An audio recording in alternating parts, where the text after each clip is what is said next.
ये इंटरव्यू सिर्फ तालीमी और मालूमाती मकसद के लिए पेश किया गया है। मीडिया स्टार वर्ल्ड किसी भी हिंसा, नफरत या तासुब की हिमायत नहीं करता। यहाँ पेश किए गए ख्यालात मेहमान के अपने हैं।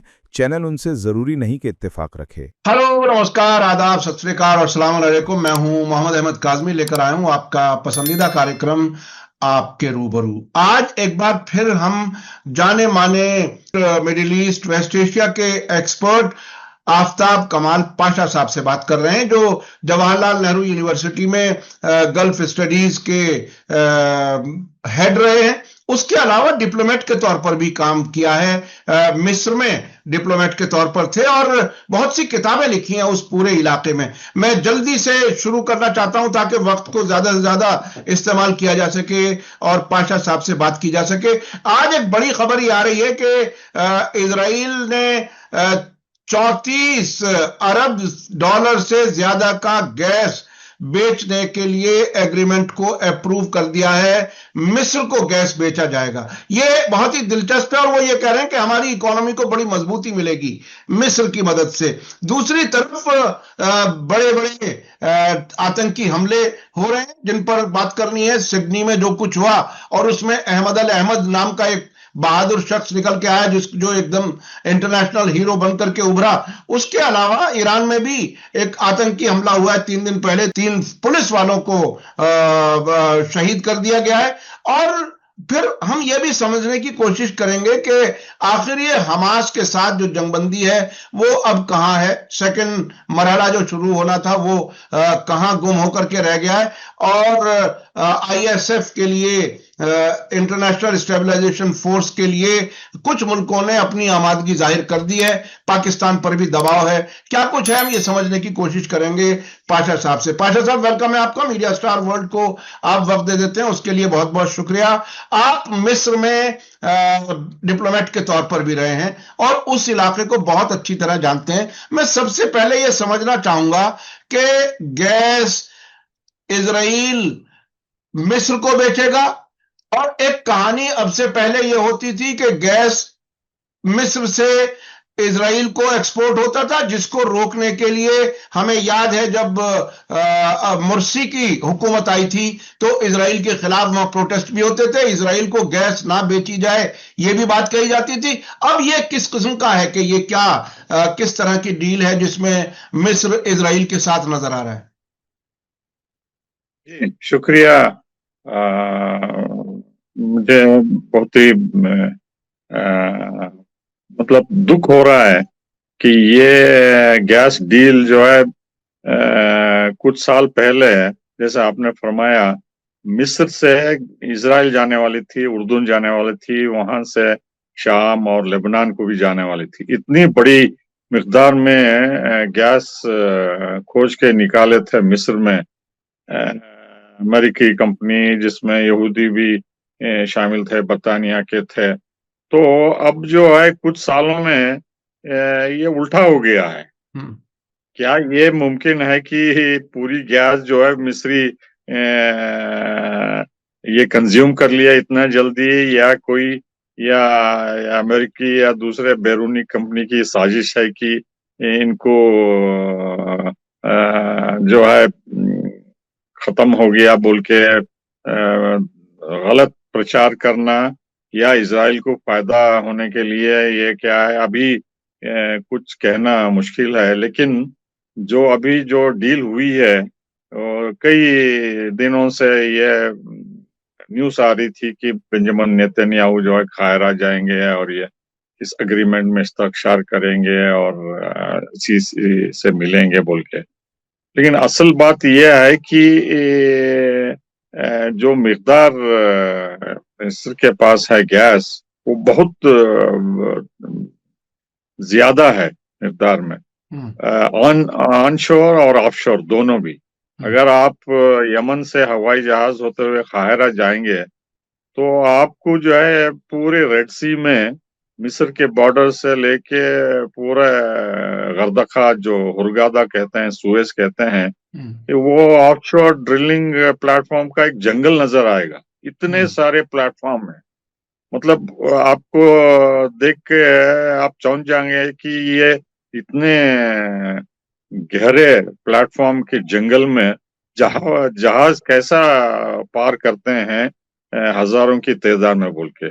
तो ये ऑफशोर है। ऑनशोर में भी जो है अबू कीर से लेके पोर्ट रशीद से लेके पूरा नॉर्थ अलेक्जेंड्रिया ईस्ट के वहाँ बहुत सारे मैं जब वहाँ था और कई बार उसके बाद भी गया हूँ, तो इतने बड़े जखीरे पाए गए थे कि अब मुझे हैरानी हो रही है कि ये सब अचानक खत्म हो गया है या ओवर यूज्ड हो गया है या बंद कर दिए गया है या क्या है बोल के मुझे अभी समझ में नहीं आ रहा। तो ये अभी खोज होगी और इसके बारे में भी पता चलेगा कि असलियत क्या है। लेकिन जो गैस इजराइल की कोस्ट में लेवियाथान बोल के जो खोज करके निकाले हैं, वो जो प्रोडक्शन हो गया है जिससे साइप्रस होते हुए यूरोप को भेजा जा रहा है रशिया के गैस और ऑयल के पाबंदी के बाद, देखिए इसका सबसे ज्यादा भंडार जो है इजिप्ट के कोस्ट से होता हुआ मेडिटेरेनियन गाजा से होता हुआ हाइफा की तरफ और साइप्रस और लेबनान की तरफ सीरिया की तरफ जाता है। सबसे ज्यादा मिकदार में जो है जो गैस जो पाई गई है तो इजिप्ट के तट या कोस्ट लाइन पे है। जैसा आप पारस 1 और 2 गैस फील्ड जो ईरान के पास हैं, उसके कुछ हिस्से जो है कतार में हैं, जो नीचे तट पे हैं। क्योंकि ईरान ऊंचाई पे है, उनको इस्तेमाल करने नहीं दिया जा रहा है, तो वहां की गैस जो है कतार बड़े पैमाने पे जो है इसको निकाल के एक्सप्लॉइट करके एक्सपोर्ट कर रहा है। और एक और उदाहरण जो कुवैत और इराक की जंग हुई 1990 जब सद्दाम हुसैन हमला किया, तो उनका इल्जाम कुवैत पे ये था कि रुमेला ऑयल फील्ड जो है, जो असल में इराक में है, बसरा और फाव पेनिनसुला के पास, तो कुछ हिस्सा जो है कुवैत में जाता है, निचला हिस्सा। तो उसमें जो है ज्यादा कुएं दाग के वो ज्यादा इस्तेमाल कर रहे थे, खींच रहे थे तेल। तो ये सेडिमेंट्री रॉक से जो है ये मैनिपुलेशन करते हैं। मिस्र को दी नहीं गई और इजराइल को दी गई है, तो वहां जो है गैस बड़े पैमाने पे निकाल के अब बताया जा रहा है कि मिस्र के पास गैस नहीं है और आप इजराइल से खरीदिए, जो कि इजराइल को फायदा होने वाला है या उर्दून को या दूसरे देशों को। तो ये जो है एक सोची समझी पॉलिसी है कि मिस्र को जो है कमजोर बना के रखें और उसका इंडस्ट्रियल डेवलपमेंट का मिकदार लिमिटेड रहे और वो ताकतवर कुव्वत की डेवलप कंट्री की शेप में उभर के ना निकले और इजराइल को या अमेरिकन इंटरेस्ट या वेस्टर्न इंटरेस्ट को खतरा ना बन सके बोल के ये पहले से ही उनकी ये प्लानिंग है। 73 के बाद जब सद्दात ने मॉस्को से अमेरिका का रुख कर लिया और कैंप डेविड का अग्रीमेंट 78-79 में साइन किए, तो उसके बाद से यही पॉलिसी है कि किसी न किसी तरह इजिप्ट को अमेरिका या इजरायली तसल्लुत के अंदर रखे और उस पर मॉनिटर करते रहे और कंट्रोल बाकायदा बनाए रखे ताकि वो उनकी बात माने, चाहे गाजा में नरसंहार हो या दूसरे चीजों में हो। एक और उदाहरण देना चाहता हूं मैं। 70 तक जब नासिर वहां के सदर थे तो वो सेल्फ सफिशिएंट थे फूड प्रोडक्शन में, वीट राइस जो भी। तो उसके बाद जब सदात अमेरिका के रुख में फॉरेन पॉलिसी रीओरिएंट करे, तो अमेरिका के एक्सपर्ट्स, वर्ल्ड बैंक, IMF वाले, उन्होंने कहा कि आपको गेहूं उगाने की जरूरत नहीं, राइस उगाने की जरूरत नहीं, आप उसकी बजाय जो फ्रूट्स और फ्लावर्स और वेजिटेबल्स उगाइए और उसको एक्सपोर्ट करके फॉरेन एक्सचेंज कमाइए। तो जो भी इलाके गेहूं और राइस और दूसरे बेसिक चीजों को उगाते थे, उसको खत्म करके जो है फ्रूट्स और वेजिटेबल्स और फ्लावर्स कुछ अरसे तक इस्तेमाल एक्सपोर्ट करने लगे और इजिप्ट को कुछ फायदा हुआ। लेकिन धीरे धीरे ये एक ऐसा क्लास उभर के निकला इजिप्ट में मालदारों का, जो ये इस्तेमाल करने लगे। कोई फ्रूट ही बचा नहीं, कोई फ्लावर्स ही बचे नहीं, कोई वेजिटेबल्स ही बचे नहीं एक्सपोर्ट के लिए, तो वो नुकसान हो गया फॉरेन एक्सचेंज का। और गेहूं जो उगा रहे थे किसान फलाहीन, वो भी जो है खत्म हो गए। तो अमेरिका के ऊपर निर्भर हो गए, अर्जेंटीना, ब्राजील, यूक्रेन के ऊपर गेहूं के लिए निर्भर हो गए। तो इजिप्ट की फूड सिक्योरिटी खत्म हो गई। अगर एक जहाज गेहूं या चावल लेके पहुंचा नहीं टाइम पे मिस्र में, तो वहां स्टारवेशन हो जाएगी, वहां फैमिन की तरह हो जाएगा और लोग सड़कों पे आके लॉ एंड ऑर्डर प्रॉब्लम हो जाएगा। तो इसी तरह ये गैस का डील भी जो है मिस्र को इजराइल के ऊपर डिपेंडेंट करने के लिए, मजबूर करने के लिए, कंट्रोल करने के लिए, डोमिनेट करने के लिए एक जरिया है। और मैं हैरान और परेशान हूं कि इतना बड़ा जखीरा जो गैस के मिस्र के पास था, जो एक मौके पे इजराइल को एक्सपोर्ट कर रहे थे, ये काया पलट गई है। तो ये बहुत ही जियोपॉलिटिकल और जियो इकोनॉमिक रेवोल्यूशन हो गया है इस एरिया में। और इससे आप अंदाजा लगा सकते हैं कि ये कितनी चालबाजी और कितना गहराई तक जाके अपने असर और रसूख को डोमिनेट करके कंट्रोल करना चाहते हैं, जो भी देश इजराइल या अमेरिका के खिलाफ आवाज उठाना चाहते हैं। जी पाशा साहब, आपने बहुत ही, जिसे कहते हैं ना, दुखती हुई रग पर हाथ रखा है। ये बता दिया आपने कि किस तरह से एक सेल्फ डिपेंडेंट मुल्क को मजबूर बना दिया जाता है। आपने फूड सिक्योरिटी वाली बात बताई कि गेहूं और चावल पैदा करने से रोका और फिर उसको मजबूर कर दिया। अब एनर्जी सिक्योरिटी का भी एक तरह से उन्होंने हाथ से छीन लिया। आपके पास ईंधन भी ना रहे, आपके पास खाने की चीजें ना रहे। मुझे याद आ रहा था कि ईरान में इस्लामी इनकलाब से पहले वहां बाकायदा अमेरिका के कहने पर वहां कुछ किसानों पर पाबंदी थी, कुछ फसलों के पैदा ना किया जाए। और बाद में इनकलाब के बाद एक दौर ऐसा आया कि हुकूमत के अंदर कुछ लोगों ने कहना शुरू किया कि हम क्यों ना जाफरान पैदा करें, गेहूं वगैरह तो हम बाहर से भी मंगा लेंगे।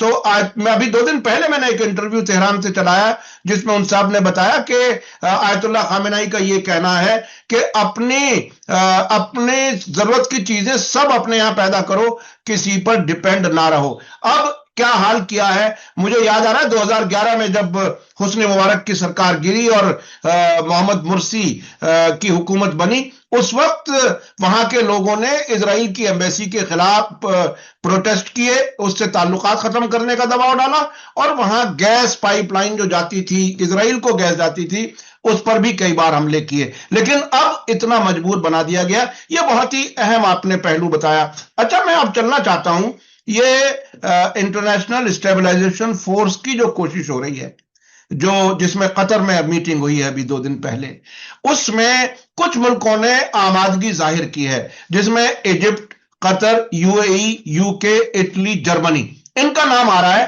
और पाकिस्तान पर भी जोर दिया जा रहा है कि आप भी फौज यहां पर भेजें। आपको क्या लगता है, क्या वाकई ट्रंप का पीस प्लान इंप्लीमेंट होने जा रहा है? क्या आपको ऐसा लगता है कि हमास को जो निहत्था करने की कोशिश है वो क्या आगे बढ़ पाएगी? क्या लगता है आपको, अब कहां खड़ा है? ये जो सेकंड फेज शुरू होने वाला था वो शुरू नहीं हो पा रहा है। क्या लगता है आपको, अब क्या सूरत हाल है? जी, ये बहुत ही इम्पोर्टेंट इशू है, क्योंकि पहले भी जनवरी में इस साल के जब सीज फायर नेगोशिएट हुआ था, उसमें भी 3 फेज थे और पहले फेज के बाद ही इजराइल ने मुंह तोड़ लिया और सेकंड फेज में जा नहीं पाए। जंग दोबारा शुरू हो गई हॉस्टेजेस रिलीज करने के बाद। तो अब चूंकि डायरेक्टली अमेरिका हमास से बात करके मिस्र और कतार के जरिए ये सीज फायर लागू किया है, ट्रंप का 20 पॉइंट का पीस प्लान, तो पहला मरला तो इम्प्लीमेंट हो गया है। जो हॉस्टेजेस थे, पैलेस्टीनियन प्रिजनर्स थे और डेड बॉडीज थे जो इजराइल के थे, वो सब एक्सचेंज हो गए हैं। और दूसरा फेज, जैसा कि आप जिक्र कर रहे थे, वहां एक इंटरनेशनल स्टेबलाइजेशन फोर्स तैनात की जाएगी, जिसमें पहले से जो है पाकिस्तान और टर्की का जिक्र आ रहा था, यूरोपियन देश का कम। और हम सुन चुके थे कि मिस्र और इमारात और कतार इसमें शामिल होंगे। लेकिन चौंकाने वाली बात यह है कि नेतन्याहू ने पहले से ही तुर्की शामिल होने पर एतराज किया था और उन्होंने ऐलान किया था कि हम हरगिज तुर्की से फौज वहां तैनात करने नहीं देंगे। तो पाकिस्तान को भी आमादा किया गया था, लेकिन जो पेचीदगियां वहां डोमेस्टिक सिचुएशन में पैदा हुई हैं इमरान खान को लेके और उनकी पार्टी को लेके, और जिस तरीके से इम्प्लीकेशंस होंगे, जैसा सऊदी अरब ने पाकिस्तान को फौज यमन में लड़ने के लिए आमादा किया था, लेकिन वो हो नहीं पाया, सूडान से गए। तो इस तरीके से जो है वो टर्म्स एंड कंडीशंस पे अभी गौर हो रहा है कि ये फोर्स, स्टेबलाइजेशन फोर्स क्या करेगी, क्या हमास के जो लड़ाकू हैं उनको जबरदस्ती डिसआर्म करेगी, उनसे हथियार छीनेगी, जो कि लेबनान में हो नहीं पाया अभी भी। कितना भी दबाव डालो हिजबुल्लाह के ऊपर या लेबनीज गवर्नमेंट के ऊपर, क्योंकि अभी हमास ही नहीं, इस्लामिक जिहाद ही नहीं, कई गुट हैं गाजा में जिनके पास हथियार हैं, और वो अभी भी चेतावनी या चैलेंज दे रहे हैं कि अगर इजराइल हटता नहीं है गाजा से और इंडिपेंडेंट स्टेट नहीं बनाने देता है, तो हम हथियार नहीं डालेंगे और हम लड़ने के लिए तैयार हैं बोल के। तो ये इंटेलिजेंस असेसमेंट जो है मिस्र कतार के जरिए अमेरिका को दिया है, बरतानिया को दिया है, नाटो मुल्कों को भी दिया है कि अभी आप ये मत समझिए कि हमास जो है खत्म हो गया है, जो नेतन्याहू प्रोपेगेंडा कर रहा है।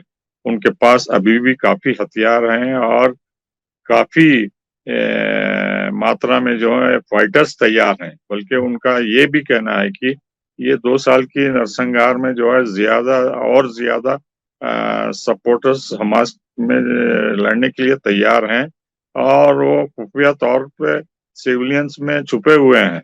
कभी भी जो है ये जंग छिड़ सकती है हमास की तरफ से, और उनके पास क्षमता भी है कि इजराइल के ऊपर भी हमला करें रॉकेट से या जो भी है। तो ये असेसमेंट हमें नजरअंदाज नहीं करना चाहिए, क्योंकि मिस्र को पता है कि चूंकि उनका तवील बॉर्डर है गाजा के साथ, और खुद गाजा के ऊपर उन्होंने एडमिनिस्ट्रेशन चलाया है कई सदियों तक, तो उनको पता है कि असलियत क्या है और कुव्वत क्या है हमास की, और मेरे ख्याल से रियलिस्टिक है, इनको मान के चलना होगा। तो इस लिहाज से जो है अमेरिका भी आगे पीछे सोच रहा है कि अगर जबरदस्ती करके ये स्टेबलाइजेशन फोर्स बिखर जाती है मिस्र की या कतार की, इमारात की या दूसरे देशों की, यूरोपियन देश की, तो ये नए तरीके से जंग छिड़ जाएगी और वहां और नरसंहार होगा, और अमेरिका का प्लान जो है चौपट हो जाएगा बोल के ये शुबा है, ये डर है।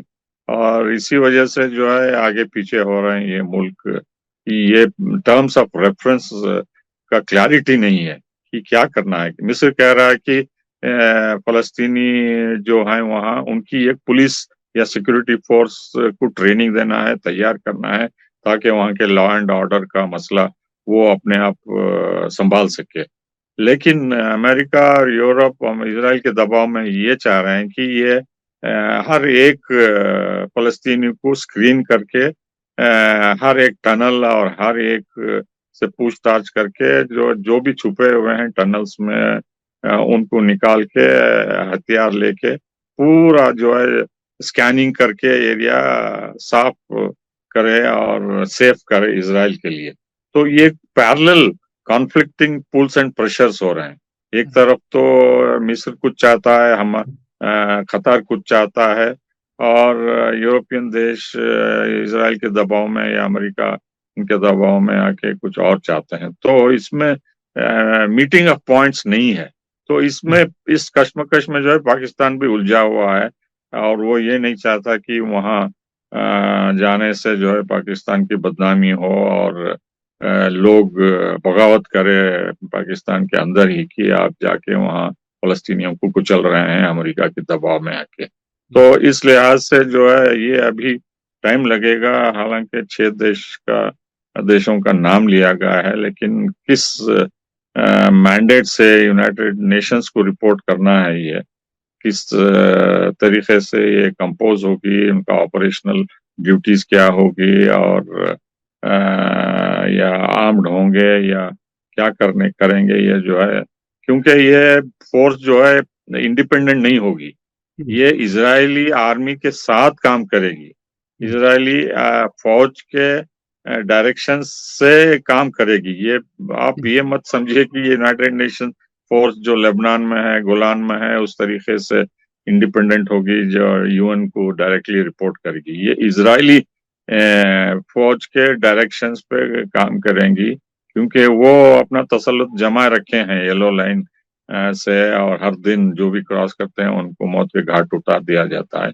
तो इसी तरह चूंकि वो नाकामयाब रहे हमास को हराने में, तो ये नई साजिश इजराइल अमेरिका की द्वारा जो है हमास को खदेड़ने की या खत्म करने की एक चाल है, जिसमें ये कुछ अनजाने अरब देश भी शामिल हो गए हैं, और जिसमें पाकिस्तान भी जो है सोच रहा है कि अगर यहाँ जाना है या गुरेज करना है बोल के। तो ये बहुत पेचीदा मामला है, और दोनों तरफ से भी। पाशा साहब माफ कीजिएगा, ये इंटरनेशनल स्टेबलाइजेशन फोर्स इसका नाम रखा है। उसूलन तो ये फोर्स ऐसी होनी चाहिए जो इंडिपेंडेंट काम करे और न्यूट्रल हो, किसी एक की सपोर्टर ना हो। तो ये सारे ही अगर इजरायली फौज के तहत काम करेंगे और इजराइल के ही दोस्तों का ये जमघट है, तो हमास के लिए, फिलिस्तीनियों के लिए किसी भी तरह से वो इंसाफ पसंद क्या कोई कदम उठा सकेंगे? ये तो इजराइल के ही एक तरह से मददगार ही जा रहे हैं। उसको वो कैसे, मिसाल के तौर पर ईरान की फौज भी होती इसमें, यूनाइटेड नेशन का अमल दखल कुछ ज्यादा होता, इजराइल दूर खड़ा होकर के देखता, तब तो ये इंटरनेशनल स्टेबलाइजेशन फोर्स कही जा सकती थी। क्या ये आपने इंटरनेशनल अफेयर्स बहुत देखा है, पढ़ा है, समझा है, क्या इसे न्यूट्रल कुछ कहा जा सकता है? नहीं, बिल्कुल नहीं, न्यूट्रल है ही नहीं, क्योंकि पहली बार ये डायरेक्टली इंडिपेंडेंट नहीं है, जैसा लेबनान में, सीरिया में या साइप्रस में या कई इलाकों में जो कॉन्फ्लिक्ट जोन है वहां है। तो उसमें लोकल होस्ट कंट्री का उसमें ज्यादातर कुछ रोल नहीं होता, वो इंडिपेंडेंटली ऑपरेट करते हैं, सिर्फ फैसिलिटीज देती हैं होस्ट गवर्नमेंट। तो ये इस तरह का फोर्स नहीं है, ये इजरायली आर्मी के अंडर डायरेक्शन के अंदर कंट्रोल करके, ये सिर्फ फ्रंट है, ये आगे आगे जाएंगे और पीछे से डायरेक्शन इजरायली फोर्स देंगे कि ये जगह पे छुपे हैं, ये जगह पे टनल है। तो ये इनके कैजुअलिटीज ना हुए बोल के ये फौज को इस्तेमाल करना चाहते हैं, जहां जहां भी वो खतरा महसूस करते थे, तो वो जाके वो अपने पांव कुल्हाड़ी मार लिया और जख्मी और हताहत भी हुए हजारों की तादाद में। तो अब उससे बचना चाहते हैं, क्योंकि वो पूरा गाजा जो इलाका उनके कंट्रोल में नहीं है, वो एक तरीके से माइनफील्ड है।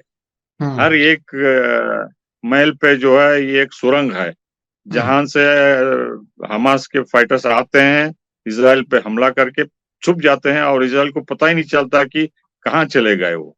तो बहुत लाख कोशिश करने के बावजूद भी वो कामयाब नहीं रहे। तो अब इसमें ये माइन स्वीपिंग ऑपरेशन की तरह है ये स्टेबलाइजेशन फोर्स, कि आप आगे आगे जाके सुरंगे और माइंस ढूंढिए और हम आपको बैकिंग देंगे, और जो भी सैटेलाइट इंफॉर्मेशन है, ड्रोन से है और इंटेलिजेंस से है, आपको मुहैया कराएंगे, आप हमारा काम आगे आगे चल के करिए बोल के। जो कि पाकिस्तान इसमें ऐसे काम में मुलविज होना नहीं चाहता, जिसमें तरकीबी ऐसे काम में मुलविज नहीं होता। उनके मुताबिक सिर्फ हम प्रोटेक्शन देंगे कि इजराइल दोबारा हमला ना करे फलस्तीनियों के ऊपर, तो प्रोटेक्शन फोर्स की तरह वो देखते थे। क्योंकि ये प्रोटेक्शन वर्ड इजराइल को मंजूर नहीं है, तो ये इनको हटा दिए दोनों को, ये अपोजिशन है। पाकिस्तान के हक में भी नहीं है इजराइल, तो एक तरीके से तो इस लिहाज से जो है मिस्र भी अगर खदशा रहेगा कि जबरदस्ती करके उनको डिजाम करना, तो वो काउंटर प्रोडक्टिव हो जाएगा और मिस्र में भी जो है बगावत होगी फौज के खिलाफ कि आप फलस्तीनियों के खिलाफ तो 2 साल से कुछ नहीं मदद की, अब उनको वहां जाके मार रहे हैं और डिसाम कर रहे हैं बोल के सीसी की हुकूमत को भी खतरा होगा, और जिससे अमेरिका की पॉलिसी को भी खतरा होगा और इजराइल बैठ के तमाशा देखता रहेगा इसमें। तो न्यूट्रलिटी कोई सवाल ही नहीं होता इसमें। कोई न्यूट्रल नहीं है और कोई इंटरनेशनल जो तरीका होता है दो मुल्कों के या दो पार्टीज के बीच में लड़ाई रोकने का, वो नहीं है, बल्कि एक को मदद करने की कोशिश है। और इजराइल इन मुल्कों की फौज को बलि के बकरे के तौर पर, स्केप गॉट के तौर पर आगे भेजेगी ताकि जो कैजुअलिटी होना हो वो उनकी हो जाए और इजरायली फौजी बचे रहें। और ये सारे ट्रैप में आ रहे हैं। आज ही एक टाइम्स ऑफ इजराइल में एक एनालिसिस छपा है जिसमें यह कहा गया है कि पाकिस्तान पर एक तरह से दबाव जो डाला जा रहा है ये चेक करने के लिए कि आसिम मुनीर जो वहां के फौज के सरबराह हैं उनकी अंदरूने मुल्क के अंदर क्या पोजीशन है, क्या वो वाकईन फौज भेज सकते हैं, उनकी ताकत को टेस्ट करने का भी ये एक तरीका है कि वो प्रिवेल करेंगे या नहीं। तो ये सूरत हाल है। और मुख्तलिफ इन अरब मुल्कों में भी एक तरह से अवाम की तरफ से नाराजगी जाहिर हो सकती है अगर उन मुल्कों से जो फौजी मारे जाते हैं। अच्छा, मैं अब एक और तरफ जाना चाहता हूं, लेबनान की तरफ। लेबनान में कोशिश मुसलसल हो रही है कि खुद सरकार को इसमें इन्वॉल्व किया गया कि हिजबुल्लाह को निहत्था किया जाए। हिजबुल्लाह की तरफ से साफ कहा गया कि ये अगर हम निहत्थे होते हैं तो लेबनान के सर्वाइवल का सवाल है, लेबनान नहीं बचेगा। अब एक ताजा खबर ये आ रही है 34.5 मिलियन यानी 3 करोड़ 45 लाख डॉलर के कुछ हथियार, कुछ इक्विपमेंट अमेरिका देगा लेबनान की फौज को ताकि हिजबुल्लाह को वो डिसआर्म कर सकें। इस दरमियान एक रिपोर्ट आई है, वीडियो रिपोर्ट, जो हमने अपने दर्शकों तक पहुंचा भी दी अलमसीरा टीवी की, जिसमें कहा गया कि ये ऐसे हथियार होंगे जिसमें लेबनान की हिफाजत का कोई काम नहीं है। आप इसको कैसे देख रहे हैं? ये जो डील, ये जो हथियार देने का, वहां भी लेबनान के फौजियों को मरवाने का इंतजाम है क्या? जी देखिए, ये कोशिश पहले भी हुई थी जब बशीर जमाइल सदर हुए थे 82 में, और उनके पर दबाव डाल के इजराइल से पीस एग्रीमेंट हुआ था जो कि बिखर गया और वो शहीद हो गए। तो ये अभी माइकल ओवन के ऊपर भी यही दबाव डाल के उनको बताया जा रहा है कि अगर आप हिजबुल्लाह को डिसआर्म नहीं करते तो आपको भी खतरा होगा और हम आपकी पोजीशन मजबूत करेंगे हथियार देके वगैरह वगैरह बोल के। देखिए, ये अमेरिका और इजराइल मिलकर हर मुमकिन कोशिश कर रहे हैं किसी न किसी तरह, डायरेक्टली इनडायरेक्टली, हिजबुल्लाह को खत्म करने की और उनसे हथियार छीनने की, और ये हो नहीं पा रहा है इसलिए कि सिर्फ शिया लोग ही हिजबुल्लाह के हक में नहीं है, बड़ी तादाद में सुन्नी और कुछ हद तक क्रिश्चियंस भी, मैरोनेट क्रिश्चियंस भी जो है, आर्मीनियंस और ऑर्थोडॉक्स और कुर्दिश और वगैरह दूसरे ग्रुप भी हिजबुल्लाह के हक में हैं, क्योंकि उनको पता है कि ये असल फौज है जो इजराइल का मुकाबला कर सकती है, मुंह तोड़ जवाब दे सकती है, और लेबनीज फोर्स जो है वो बिखर जाएगी अगर इजराइल हमला करता है वगैरह बोलकर।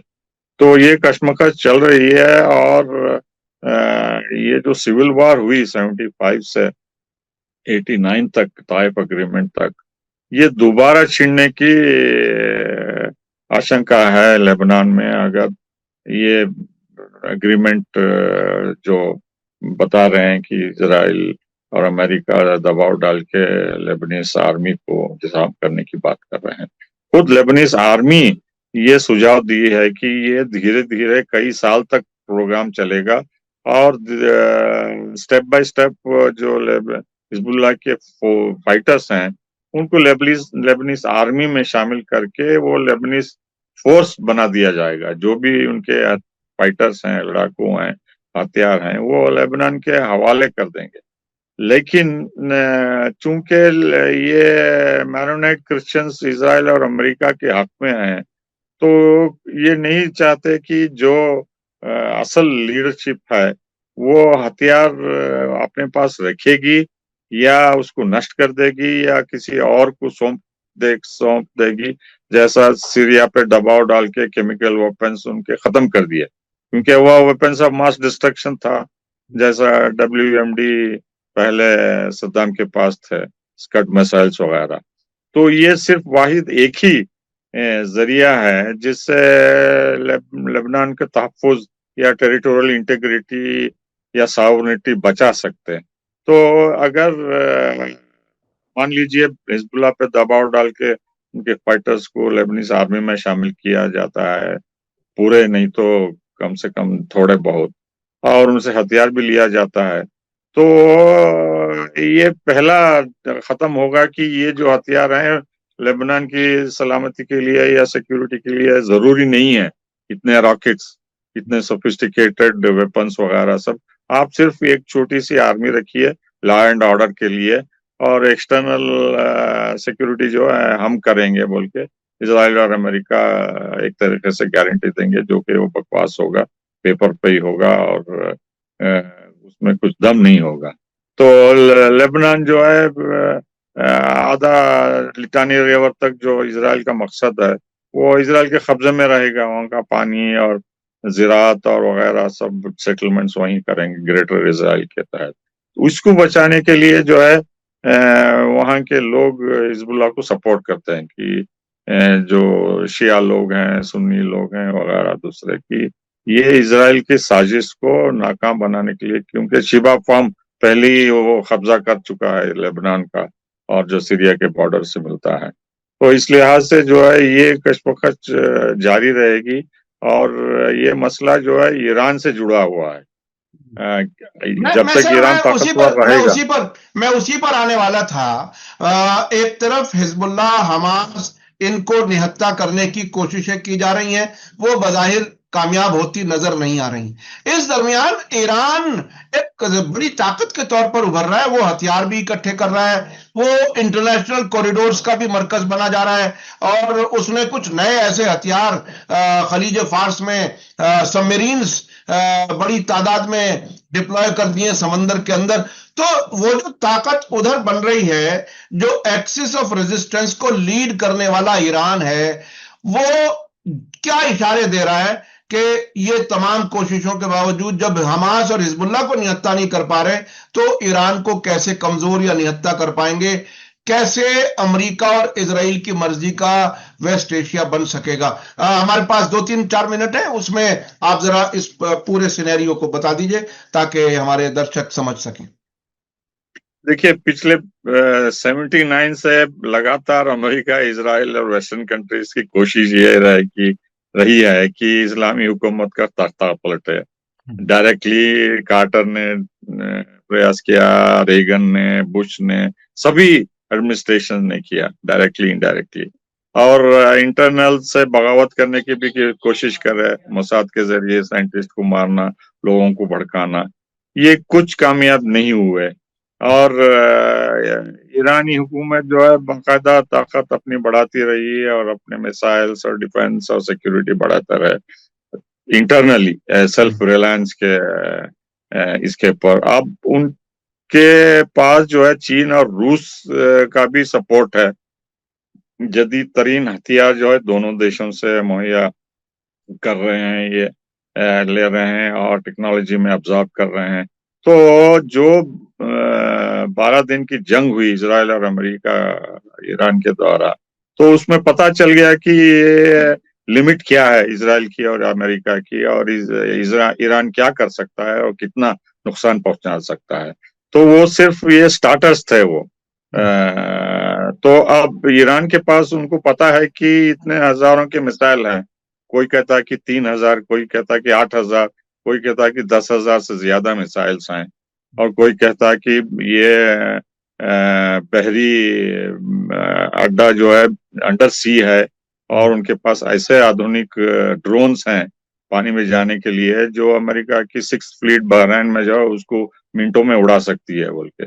तो ये सब कैपेबिलिटीज ईरान तैयार किया है या करने वाला है या बता रहे हैं बोल के अमेरिका को पता है।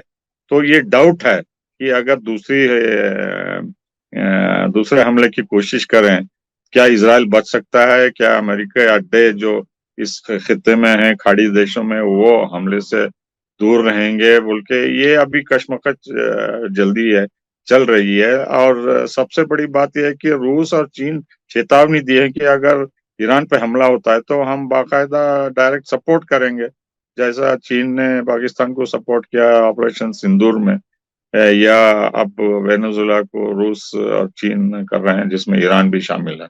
तो इस लिहाज से जो है सिर्फ ईरान ही ताकतवर नहीं है, बल्कि उसके बलबूते पे जो है इराक में और लेबनान में, हमास में, हुती में ताकत है, और वो भी क्षमता रखते हैं कि हम घुटने नहीं टेकेंगे और इजराइल का चैलेंज करेंगे, अमेरिका का भी चैलेंज करेंगे। और इसमें जो है ये बहुत बड़ी बात है कि ईरान अपने बलबूते पे जो है चैलेंज कर रहा है पूरे इंटरनेशनल वेस्टर्न ऑर्डर। जी, ये बहुत ही गैर मामूली सूरत हाल है। अमेरिका और इजराइल के नजर से अगर देखें तो उनके सामने अमेरिका ईरान इतनी बड़ी ताकत बन रहा है कि उसको कंटेन नहीं किया जा सकता। और ईरान के बेसिक पॉलिसी में है कि इजराइल इस इलाके में नासूर है, इसे खत्म होना चाहिए। उसे वो कैसे बचा पाएंगे, ये एक बहुत बड़ा सवाल है। और ईरान ने इस हद तक कह दिया कि 2000 मिसाइल हर दिन मारी जाएंगी इजराइल के खिलाफ, उसको तबाह कर दिया जाएगा। आने वाला वक्त कैसा होगा हम कोशिश करेंगे आपको अपडेट करते रहे। बहुत बहुत शुक्रिया पाशा साहब, आपने हमें बहुत गहराई से इंफॉर्मेशन दी, खासतौर पर मिस्र के गैस प्रोडक्शन के बारे में कि इतना होने के बावजूद उसको मजबूर कर दिया गया। आज का वीडियो कैसा लगा हमारे दर्शकों को, नाजरीन को कमेंट्स में जरूर लिखें और ज्यादा से ज्यादा लोगों तक शेयर करें। इसी के साथ मुझे दीजिए इजाजत। धन्यवाद, शुक्रिया। जय भारत, जय।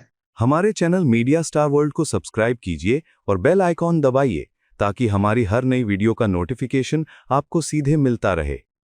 अगर आपको हमारी खबरें पसंद आती हैं तो उन्हें अपने व्हाट्सएप, इंस्टाग्राम, फेसबुक और ट्विटर अकाउंट्स पर शेयर करना ना भूलिए ताकि और लोग भी हकीकत से वाकिफ हो सकें।